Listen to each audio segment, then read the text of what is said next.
तो हाय दोस्तों, जैसा कि आप इस वीडियो में देख ही सकते हैं, जैसा कि मैंने पहले भी बोला था कि तिलक का वीडियो और स्टेज शो प्रोग्राम का वीडियो आपको इस चैनल पर दिखाई देगा।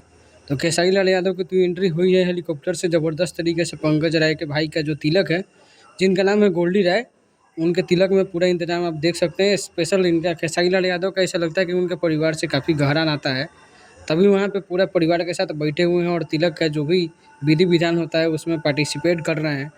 वहीं स्टेज शो भी आप देख सकते हैं, स्टेज का जो बंदोबस्त है गजब तरीके से। और वहाँ पे सारे लोग उमड़ पड़े हैं, मतलब काफ़ी लोग वहाँ पहुँच चुके थे। इसे हेलीकॉप्टर से तो एंट्री इनका काफ़ी ज़्यादा नामी रहा, लेकिन उनका उतना चर्चा नहीं हुआ। फिर भी वीडियो बनाए थे उस पे, उतने ज़्यादा लोगों ने नहीं देखा, उसको चर्चा नहीं रहा उसका। वहीं देखते हैं स्टेज शो कितना ज़्यादा धमाल मचाता है खेसारी लाल यादव का। अभी तो पूरा रात बाकी है। जितने भी वीडियोज़ होंगे आपको इस चैनल पे कोशिश करूँगा कि देखने को मिले।